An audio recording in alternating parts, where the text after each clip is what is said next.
이건 1년 전쯤의 이야기. 내가 일하고 있는 지역은 이 시기 밤중에 안개가 끼는 일이 많다. 시골이라 길도 어두워서 안개가 낀 날에는 시야가 나빠져서 운전이 무서울 정도다. 그날은 새벽 2시쯤에 일이 끝나서 집으로 돌아가려고 차를 타고 회사를 나섰다. 역시 안개가 짙어서 앞이 잘 안 보였기 때문에 천천히 운전하고 있었는데 약 5분쯤 가다가 회사에 물건을 두고 온 걸 깨닫고 다시 돌아가기로 했다. 마침 유턴 구간에 도착했을 때 차에 치인 너구리의 사체가 있었다. 이 근처에는 너구리나 들고양이가 많아서 차에 치여 죽어있는 것도 드문 일이 아니기 때문에 그때는 신경 쓰지 않았다. 회사로 돌아가 잊은 물건을 찾으려고 아까와 같은 길을 달렸다. 물건을 찾고 돌아가는 길. 아까 유턴했던 근처에서 휴대폰이 울렸기 때문에 차를 한쪽에 세우고 전화를 받았다. 별로 중요한 전화는 아니었기에 다시 차를 출발하려고 했는데 헤드라이트가 비추는 끝자락에 아까 그 너구리의 사체가 있었다. 그리고 몇 미터 옆 논과 도로 사이에서 뭔가 커다란 것이 움직이고 있었다. 안개 때문에 잘 보이진 않았지만 그건 어른 2명이 웅크린 정도의 크기로 삐걱거리며 기묘하게 움직이며 눈에서 도로로 올라오려는 것처럼 보였다. 라이트의 빛에 그게 다가오며 확실히 보이기 시작한 그것을 난 거대한 꽃게라고 생각했다. 무섭다고 해야 하나, 이상한 느낌에 쭉 보고 있으니 갑자기 그 녀석이 사사사삭 하고 빠르게 움직였다. 그리고 놀라운 속도로 너구리의 사체를 붙잡더니 차 앞을 가로질러 안개 속으로 사라져버렸다. 그건 꽃게가 아니었다. 중처럼 머리를 밀고 이상할 정도로 새하얀 나체의 사람. 몸에 반과 반이 붙은 두 사람이 하나가 되어 있는 기형 같은 녀석. 꽃게의 눈처럼 보였던 타원형 돌기는 2개의 머리였다. 그것이 꽃게처럼 4발로 엎드려 옆으로 움직이고 있었다. 그날 이후로 안개가 낀 날에는 그 길을 피하고 있다. 잠깐 든 생각은 그 길에서 동물들이 자주 치이는 건 저 녀석 때문이 아닐까 하는 것이다. 혹시 몇 년 전에 고등학생이 갑자기 뛰쳐나와 차에 치인 사고도 그 꽃게 인간에게 쫓겼던 게 아닐까. 그런 생각이 드니 소름이 끼쳤다.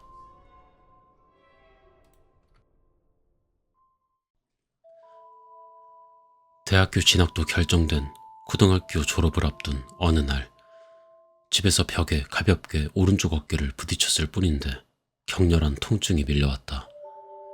대학병원에서 정밀 검사를 받은 결과 골육종이라는 진단이 내려졌다. 골육종의 치료로는 주로 수술과 수술 전후에 항암제 치료가 이루어졌고, 치료가 순조롭게 진행되더라도 대략 1년 정도의 입원이 필요하다. 수술이 끝나고 다시 지옥 같은 항암제 치료가 시작되려던 무렵, 나보다 1살 어린 남자 고등학생이 같은 골육종으로 입원해 왔다. 나이도 비슷하고 같은 난치병을 앓고 있으며 개연실도 나란히 붙어 있어서 우리 둘은 자연스럽게 친해졌고, 몸 상태가 좋을 때는 방에서 함께 게임도 하곤 했다. 다행히도 내 골육종은 악성도가 낮아 비교적 초기 단계에서 발견되었기 때문에 수술 후 전이도 없었고 항암제 치료가 순조롭게 진행되고 있었다. 한편 옆방의 남자 고등학생은 날이 갈수록 몸 상태가 나빠지고 있는 듯 했다. 더 나쁜 소식은 그가 항암제의 부작용으로 심각한 고통을 겪고 있었다는 것이다. 항암제 투여 후 며칠 동안은 하루 종일 구역질하는 소리가 옆방에서 들려왔다.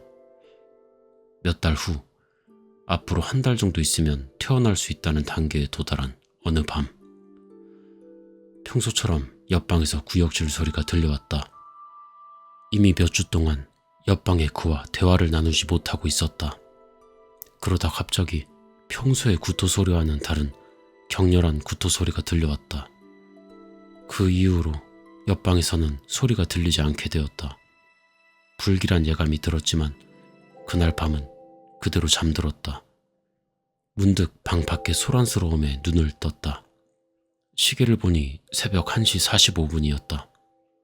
복도에서 뛰어다니는 소리와 옆방의 문을 여러 번 열고 닫는 소리가 들려왔다. 그저 평범한 일이 아니라고 느꼈지만 알 수 없는 공포감이 밀려왔기 때문에 이불을 머리까지 뒤집어 쓰고 다시 잠에 들었다. 다음 날 아침 조심스럽게 밖으로 나가보니 옆방의 문은 닫혀 있었고 겉보기엔 평소와 다름없어 보였다. 하지만 그 후 경찰과 검사 같은 사람들이 왔고 옆방 남학생의 부모님이 흐느끼는 모습을 보고 어젯밤 옆방에서 무슨 일이 있었는지는 쉽게 짐작할 수 있었다. 그 후 나는 마지막 항암제 투여를 받았다. 이 항암제 투여가 끝나면 태어날 수 있다는 희망을 품고 고통스러운 구역질과 설사와 싸우고 있었다. 한밤중 심한 설사가 밀려와 화장실로 향했다. 시계는 밤 2시 전쯤을 가리키고 있었다. 3개의 변기 칸 중 가운데 칸에 문이 닫혀 있었다. 이 한밤중에 하고 순간 이상하다고 생각했지만 이 병동에는 항암제 치료를 받는 환자들이 많기 때문에 나처럼 설사로 고생하고 있는 거라고 생각하며 그대로 바로 앞에 있는 칸으로 들어갔다. 얼마 지나지 않아 옆 칸에서 구역질하는 소리가 들려왔다. 역시 항암제 치료 환자인가 하고 생각한 순간 우엑 하는 소리가 들리더니 화장실 벽을 쾅쾅 두드리기 시작했다. 갑작스러운 일에 놀란 나는 괜찮으세요? 지금 간호사 부를게요 하고 외쳤다. 그러자 내가 있는 칸 위쪽에서 창백한 얼굴이 쑥 나타나더니 이쪽을 노려보았다. 시제처럼 창백한 그 얼굴은 틀림없이 전에 옆방에 입원해 있던 남자 고등학생이었다. 그리고 나를 향해 이렇게 외쳤다. 너도 죽어버리면 좋을 텐데. 그로부터 일주일 후 나는 무사히 퇴원했고 1년 늦게 대학에 입학해 다행히 재발 없이 건강하게 지내고 있다. 하지만 마지막 그 목소리가 아직도 귀에서 떠나지를 않는다. 그 녀석이 언제나 내 곁에 있어. 대학교에서 알게 된 친구 집에서 술을 마시던 중 친구가 갑자기 이런 이야기를 꺼내서 놀랐다. 손목시계를 보니 이미 밤 10시 25분을 지나고 있었다. 왜 그런지 갑자기 이 방에서 도망치고 싶어졌다. 너무 심하면 그 정신과에 한번 가보는 것도 괜찮을 것 같아. 그렇게 말하고 나는 친구 집을 떠났다. 다음 날 친구가 집에서 자살했다는 사실을 알게 되었다. 퇴근하던 중이던 회사원이 베란다에서 목을 맨 친구를 발견했다고 한다. 지역 신문에 따르면 신고 시간은 밤 10시 30분쯤이었다고 한다.